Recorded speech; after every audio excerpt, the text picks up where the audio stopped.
प्यारे प्यारे रूहानी भाइयों बहनों, ओम शांति। और आज का हमारा उद्देश्य इस मुरली में छिपे हुए आत्मिक ज्ञान, कर्म की फिलॉसफी और हमारे रोजमर्रा के जीवन को बिल्कुल बदल देने वाले अनमोल रत्नों को गहराई से समझना है। ये एक ऐसी फिलॉसफी है जो सीधे तौर पर हमारे उन बुनियादी विश्वासों को चुनौती देती है जिन्हें हमने सदियों से सच मान लिया है। एग्जैक्टली। कल्पना कीजिए कि अगर इस पूरे ब्रह्मांड के रचयिता, खुद सृष्टि के निर्माता धरती पर आने का फैसला करें तो कैसा माहौल होगा? आमतौर पर दिमाग में क्या छवि आती है? लोग तो यही सोचेंगे कि भाई आसमान से फूल बरसेंगे या कोई चमत्कार होगा। हाँ, बिजलियां चमकेंगी, कोई सुनहरा रथ आएगा या कोई बहुत ही चमत्कारी रूप प्रकट होगा, है ना? इंसान सदियों से ऐसे ही किसी भारी भरकम चमत्कार का इंतजार करता आया है। लेकिन क्या हो अगर मैं कहूं कि इस सृष्टि की सबसे महान शक्ति ने एक बेहद आम, बूढ़े और साधारण व्यक्ति के शरीर में आने का चुनाव किया? यही तो सबसे बड़ा टर्निंग पॉइंट है इस ज्ञान का। जब हम इस तरह के आध्यात्मिक ज्ञान का विचार सागर मंथन करते हैं तो हम दरअसल इस डॉक्यूमेंट में दी गई लाइफ चेंजिंग इनसाइट्स को खोल रहे होते हैं। तो चलिए इसको थोड़ा विस्तार से समझते हैं। मुझे इस सोर्स में सबसे ज्यादा चौंकाने वाली बात यही लगी कि इसमें भगवान को एक बेहद आसान और भोले रूप में प्रस्तुत किया गया है। हाँ, भोलेनाथ कहा गया उन्हें। राइट। जब दुनिया में किसी गुरु या आध्यात्मिक नेता की तस्वीर सामने आती है तो उनका एक बहुत बड़ा आवरण होता है। देखिए ना, लंबा चौड़ा आश्रम, भारी भरकम और मुश्किल शब्द, खास तरह का पहनावा भी होता है। बिल्कुल। और लाखों अनुयायियों की भीड़ जो उन्हें एक अलग ही पद पर बैठा देती है। लेकिन यहाँ सृष्टि के रचयिता को बिल्कुल साधारण बताया गया है। ये एक बहुत बड़ा कॉन्ट्रडिक्शन लगता है मुझे। कॉन्ट्रडिक्शन लगता जरूर है, पर है नहीं। इस मुरली में बताया गया है कि भोलेनाथ, जिसे यहाँ शिव बाबा कहा गया है, वो परम धाम से आते हैं। परम धाम, इसे थोड़ा डिफाइन करेंगे? अगर हम इस परम धाम शब्द को पहले डिफाइन करें तो इसका सीधा सा मतलब है आत्माओं का मूल स्थान। एक ऐसी सुप्रीम शांत जगह जो इस भौतिक दुनिया और इसके शोर शराबे से बिल्कुल परे है। अच्छा, एक शांत सोर्स। हाँ, लेकिन इस फिलॉसफी का सबसे बड़ा रहस्य उनके आने की जगह में नहीं है, बल्कि इसमें है कि वो यहाँ कहाँ और किस माध्यम में प्रवेश करते हैं। वो एक पुरानी दुनिया में और एक पुराने पतित शरीर में आते हैं। एक मिनट, मुझे यहाँ आपको रोकना पड़ेगा। पुराना और पतित शरीर, यानी ब्रह्मांड का रचयिता किसी परफेक्ट ग्लोइंग शरीर में नहीं आता? बिल्कुल नहीं आता। यहाँ पतित शरीर का मतलब है एक आम इंसान का शरीर जिसमें समय के साथ कमजोरियां आ चुकी हैं, जिसमें दुख का अनुभव है। उन्हें किसी मुकुट, किसी खास तिलक या किसी एक्सटर्नल सुपीरियॉरिटी की आवश्यकता नहीं होती। वेट, ये तो सीधे तौर पे उन सारी माइथोलॉजीज और कथाओं के खिलाफ है जो हमने आज तक सुनी है। लोग तो भगवान को हमेशा अल्टीमेट परफेक्शन और सौंदर्य से जोड़ते हैं, तो लोग उन्हें पहचानेंगे कैसे? ये तो किसी के भी दिमाग में फिट नहीं बैठेगा। और यही वजह है कि आम इंसान इस कॉन्सेप्ट को आसानी से पचा नहीं पाता। देखिए, ह्यूमन साइकोलॉजी हमेशा परफेक्ट और चमकदार चीजों के पीछे भागती है। हाँ, वो शाइनी ऑब्जेक्ट सिंड्रोम है ना। सही कहा। लोगों की बुद्धि में ये बैठ ही नहीं पाता कि इतनी महान शक्ति, इतना बड़ा ज्ञान एक साधारण, बूढ़े और इम्परफेक्ट दिखने वाले शरीर से कैसे बह सकता है। इसी विश्वास की कमी के कारण मुरली बताती हैं कि लोगों ने गीता जैसे महान शास्त्र में सृष्टि के रचयिता का नाम हटाकर पवन और दिव्य रूप वाले श्री कृष्ण का नाम डाल दिया। ओह वाओ, तो मतलब उन्होंने ओरिजिनल कॉन्टेक्स्ट ही बदल दिया क्योंकि वो इस पूरे फॉर्म को एक्सेप्ट नहीं कर पाए। एग्जैक्टली। उनकी मानसिकता ये थी कि इतना महान ज्ञान तो कोई बहुत ही आकर्षक राजकुमार जैसे प्योर व्यक्तित्व ही दे सकता है। इंसान का ईगो ये स्वीकार ही नहीं कर पाता कि सच्चाई एक बहुत ही मामूली जगह से आ सकती है। इसको अगर मैं आज के आधुनिक संदर्भ में देखूं तो ये कुछ वैसे ही हुआ जैसे मान लीजिए दुनिया का सबसे महान प्रोफेसर हो, जिसे फिजिक्स का नोबेल प्राइज मिला हो, और वो अचानक दुनिया की सबसे बड़ी यूनिवर्सिटी छोड़कर किसी छोटे से गांव के पुराने टूटे फूटे से स्कूल में बच्चों को पढ़ाने आ जाए। हाँ, बहुत अच्छा एग्जाम्पल है ये। तो गांव के लोग उस टूटे हुए क्लासरूम की दीवारों और उनके साधारण कपड़ों को देखकर यही सोचेंगे कि भाई ये कोई मामूली सा मास्टर होगा। वो कभी उस पढ़ाई की गहराई में नहीं जाएंगे क्योंकि वो उस प्रोफेसर के ज्ञान को उसकी पैकेजिंग से जज करेंगे। बिल्कुल। हम ज्ञान को सतह पर जज करने के आदी हो चुके हैं। हमारी इंद्रियां हमेशा स्टिमुलेशन ढूंढती हैं। जो आंखों को चमकदार लगता है, हमारा दिमाग नेचुरली उसे ही ऑथोरिटेटिव मान लेता है। सही बात है। लेकिन मुरली इस बुनियादी सोच को तोड़ती है। भोलेनाथ का इस साधारण रूप में आना इस बात का बहुत बड़ा प्रतीक है कि जो सच्चा आध्यात्मिक ज्ञान है, उसे किसी मार्केटिंग या फैंसी पैकेजिंग की जरूरत नहीं होती। उनका भोलेनाथ रूप इसीलिए है ताकि कोई भी आम व्यक्ति बिना इस डर के उनसे जुड़ सके कि उसे पहले खुद को परफेक्ट बनाना पड़ेगा। ये सीधा आत्मा से आत्मा का संवाद है। लेकिन रुकिए, यहाँ मुझे एक बहुत बड़ा विरोधाभास दिख रहा है, एक कॉन्ट्रडिक्शन। एक तरफ तो आप समझा रहे हैं कि भगवान भोलेनाथ है, यानी बेहद मासूम, आसान और सबको बिना किसी शर्त के अपनाने वाले। हाँ, भोलेनाथ का स्वभाव ही वैसा है। लेकिन वहीं दूसरी तरफ अगर हम थोड़ा आगे पढ़ें तो इस मुरली में कर्मों की सजा, धर्मराज और आगे चलकर आने वाले मार्शल लॉ जैसी बेहद सख्त बातों का जिक्र किया गया है।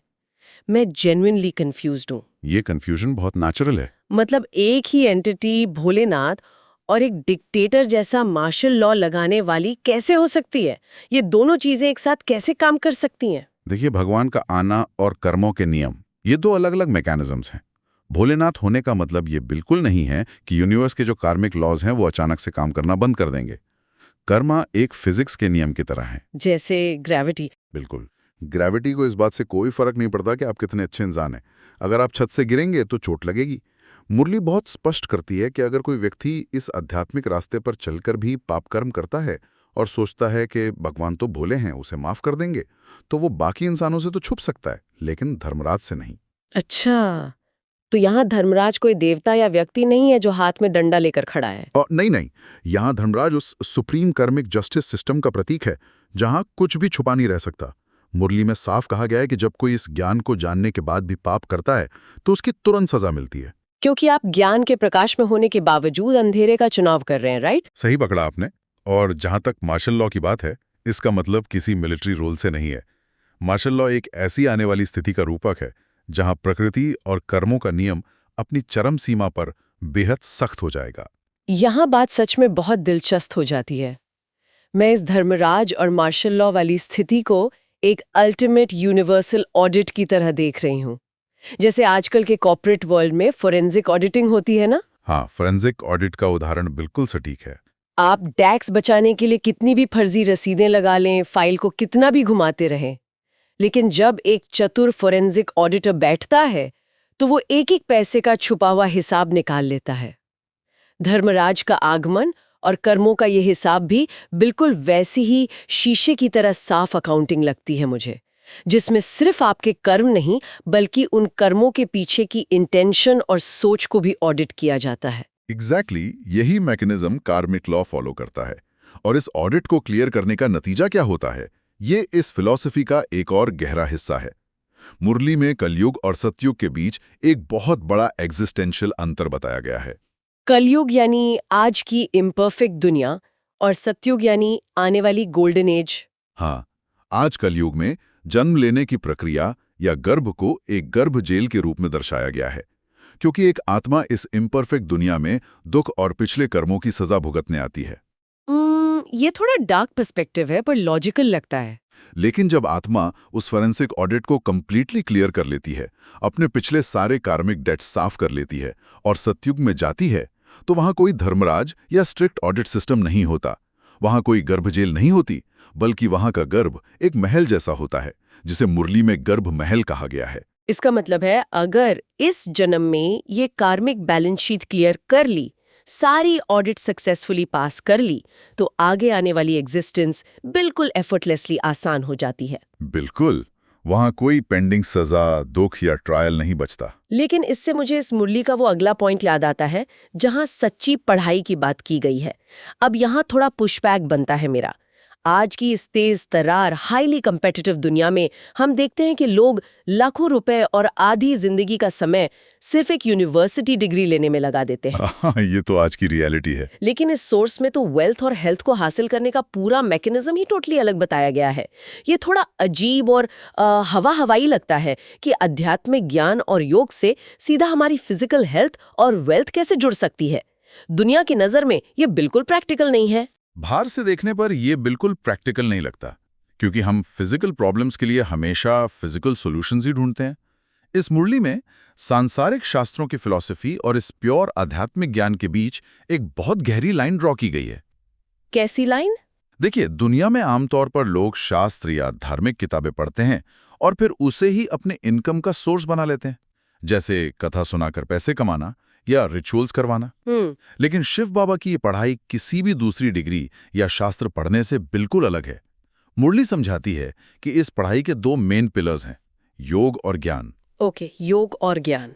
और दवाई यह है कि योग से यानी परमात्मा के साथ एक कंटिन्यूअस आत्मिक कनेक्शन से आत्मा को मिलती है हेल्थ, यानी एक डिजीज फ्री बॉडी, और इस ज्ञान को प्रैक्टिकली अपने व्यवहार में धारण करने से मिलती है वेल्थ। और जो इस पढ़ाई को बिल्कुल गहराई से समझकर जीते हैं वो आगे चलकर सीधा प्रिंस जैसा पद पाते हैं। लेकिन इसके पीछे का साइंस या लॉजिक क्या हो सकता है? देखिए, हेल्थ के लिए तो डॉक्टर, मेडिसिन और डाइट की जरूरत होती है। कैसे सिर्फ योग को हम दुनिया की आधी बीमारियों की एक मास्टर की मान लें? इस मैकेनिज्म को थोड़ा और खोलिए प्लीज। इसको मॉडर्न साइंस के नजरिए से देखिए। आज की बायोलॉजी और साइकोलॉजी मानने लगी है कि हमारी सबसे बड़ी बीमारियां जैसे heart issues, hypertension, auto immune disorders, ये कहां से ओरिजिनेट होती हैं? स्ट्रेस और लाइफस्टाइल से। सही कहा। इन सब का सोर्स मानसिक तनाव, डर, गुस्से और क्रॉनिक स्ट्रेस में है। जब मुरली में योग की बात होती है तो वो किसी फिजिकल आसन की बात नहीं है, वो आत्मा को यूनिवर्स के सबसे प्योर और शांत पावर सोर्स से जोड़ने की बात है। अच्छा, मतलब एक मेंटल कनेक्शन। हाँ, जब ये कनेक्शन बनता है तो दिमाग कंप्लीटली शांत होता है, टॉक्सिक स्ट्रेस हार्मोन्स खत्म होते हैं और इम्यून सिस्टम नेचुरली स्ट्रांग होता है। ये एक सीधा साइकोसोमैटिक कनेक्शन है जो शरीर को अंदर से हील करता है। वाओ! और वेल्थ वाला एंगल? जहां तक ज्ञान से वेल्थ मिलने की बात है, सच्चा ज्ञान इंसान के संस्कारों को बदलता है। वो आत्मा को संतुष्ट और दिव्य गुणों से भर देता है। मुरली का फिलॉसफी ये है कि इस आत्मिक संपन्नता के आधार पर ही आगे चलकर सतयुग की मूल्यवान दुनिया मिलती है, जहां मटीरियल वेल्थ नेचुरली परफेक्ट आत्माओं को फॉलो करती है। तो इसका मतलब अगर आत्मा टोटली प्रॉब्लम फ्री हो जाए तो बाहर की बॉडी और दुनिया भी प्रॉब्लम फ्री हो जाती है। ये पॉइंट सच में माइंड बेंडिंग है, क्योंकि अगर आजकल के सभी तनाव और बीमारियां मानसिक हैं और उन्हें ठीक कर दिया जाए तो आगे की सोसाइटी कैसी होगी? बहुत अलग होगी, और यही मुरली आगे समझाती है। हाँ, मुरली इस पॉइंट को आगे ले जाती है और एक ऐसी लाइन बोलती है जो किसी को भी हैरान कर दे। उसमें लिखा है कि उस नए युग में, सतयुग में, डॉक्टर, इंजीनियर, लॉयर या जज की कोई जरूरत ही नहीं होगी। जब मैंने ये पढ़ा तो मुझे पहले बड़ा शौक लगा। शौक लगना लाजमी है, क्योंकि आज ये प्रोफेशंस हमारी सोसाइटी के सबसे रिस्पेक्टेबल और हाईली पेड पिलर्स हैं। लेकिन अगर हम इसके रूट कॉज पर सोचें तो क्या हमारी पूरी आधुनिक इकोनॉमी और हमारी आधी दुनिया समस्याओं पर ही तो नहीं चल रही है? लोग बीमार होते हैं इसलिए बड़ा हेल्थ केयर सेक्टर और डॉक्टर्स चाहिए। लोग फ्रॉड और चोरी करते हैं, डिस्प्यूट्स होते हैं, इसलिए कोर्ट, लॉयर और जज चाहिए। अगर कोई डिस्प्यूट ही ना हो तो इन सब प्रोफेशंस की जरूरत ही क्या बचेगी? अब एकदम सही रूट कॉज पकड़ा है। हम समस्याओं को मैनेज करने के इतने आदी हो चुके हैं कि हमने मान लिया है कि एक सोसाइटी बिना लॉयर्स या डॉक्टर्स के एग्जिस्ट ही नहीं कर सकती। और सोसाइटी को इस बीमारी से बाहर निकालने के लिए, एक प्योर एग्जिस्टेंस को डिफाइन करने के लिए मुरली में बहुत ही विविड मेटाफर्स और रूपक दिए गए हैं, जिसमें सबसे प्रभावशाली है नदियों और सागर का रूपक। हाँ, इस सेक्शन में बताया गया है कि शिव बाबा ज्ञान का सागर है और सुनने वाली आत्माएं मन सरोवर से निकली हुई नदियां हैं। वो डायमंड हार्बर वाला मेटाफर भी इंक्लूड किया गया है, जहां ब्रह्मपुत्रा नदी और सागर का संगम होता है।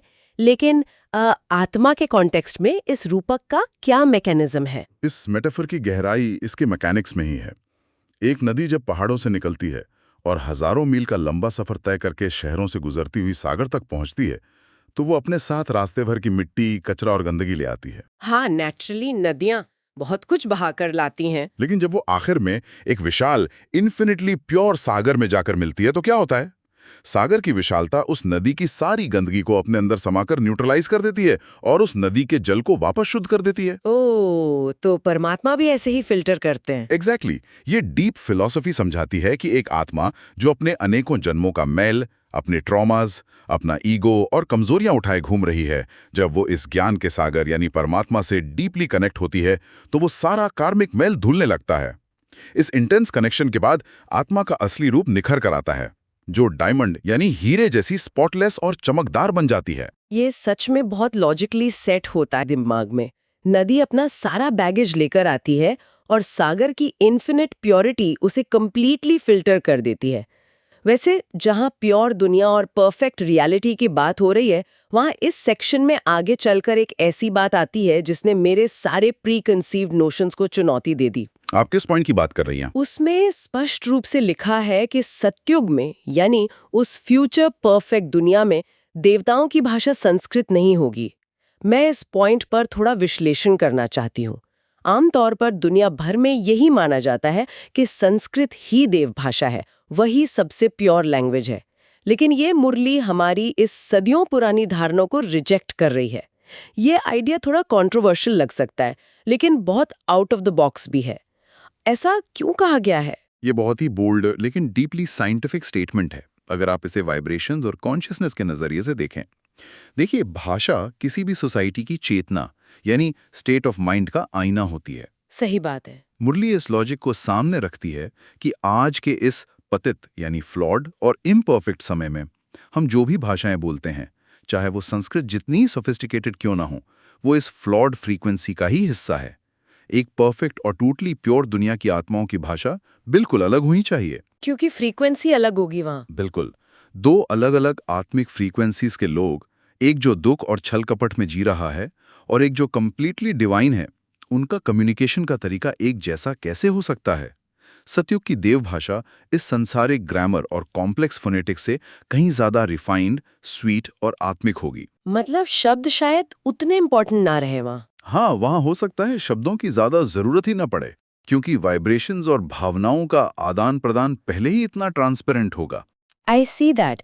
ये बात कंप्लीटली लॉजिकल है कि अगर दुनिया पूरी तरह से नई और फॉल्टलेस है, तो वहाँ की भाषा भी पुरानी दुनिया का वर्जन 2.0 नहीं होगी।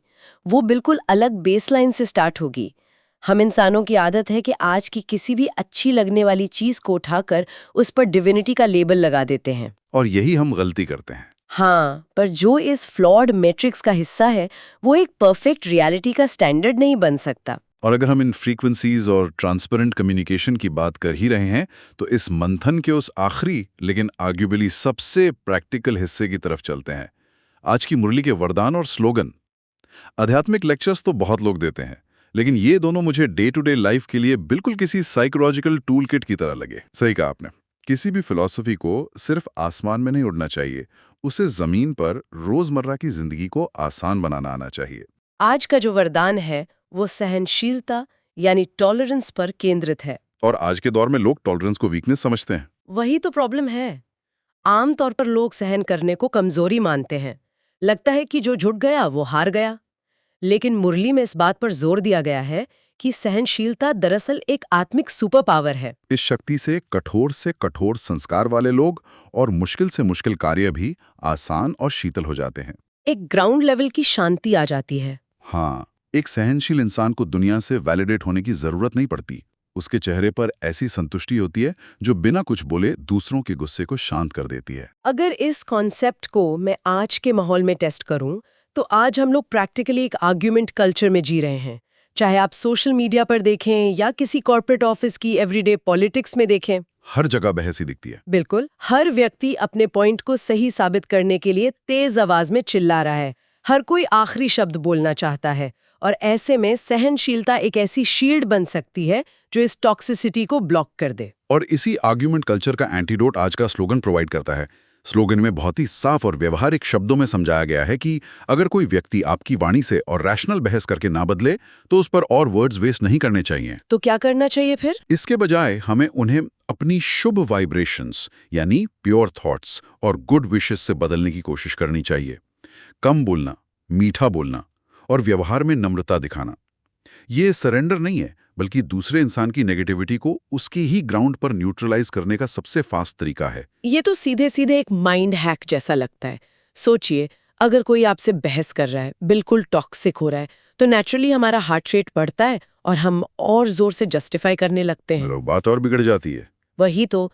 लेकिन इसकी जगह अगर आप अपनी इंटरनल फ्रीक्वेंसी या अपनी वाइब को बिल्कुल शांत कर लें, आप चुप हो जाएं और मन से उसके प्रति एक पॉजिटिव थॉट रिलीज करें।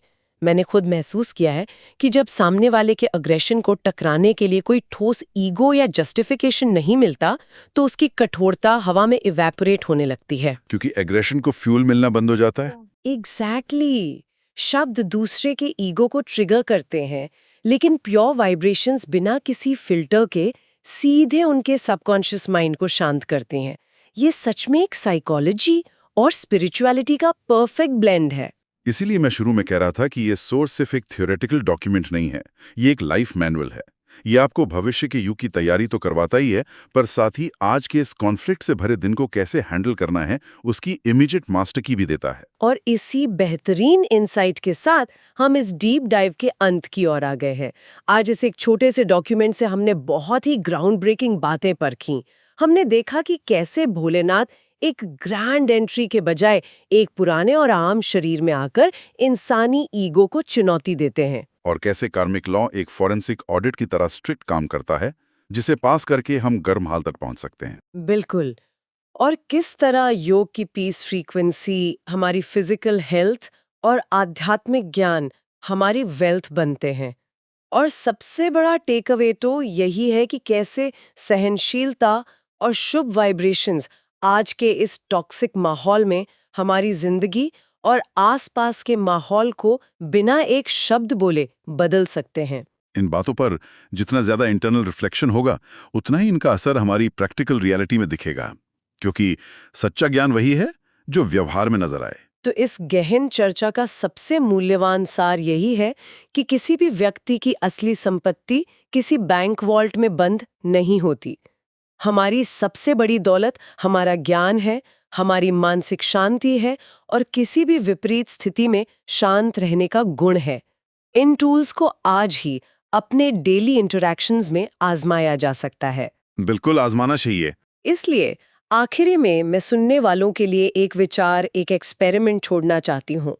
अगली बार जब ऐसी स्थिति बन जाए जहाँ लगातार बहस हो रही हो, जहाँ शब्द बिल्कुल अपना असर खो चुके हों, तो क्या कोई सिर्फ 1 मिनट के लिए चुप रहकर अपने ईगो को साइड करके सिर्फ शुद्ध और शांत वाइब्रेशंस रेडिएट कर सकता है?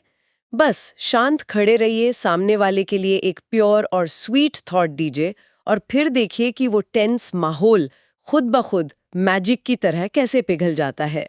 जिंदगी में इंप्लीमेंट करने के लिए ये एक बहुत ही असरदार प्रयोग है। जरूर ट्राई कीजिए। तो सुनने वालों, इस विचार सागर मंथन से निकले इन अनमोल रत्नों को अपने जीवन में उतारिए। उस सुप्रीम शक्ति, उस बाबा की याद में रहिए, हमेशा मीठा बोलिए और नम्रता की शक्ति से आगे बढ़ते रहिए। इस ज्ञान का प्रकाश आपकी हर उलझन को सुलझाए।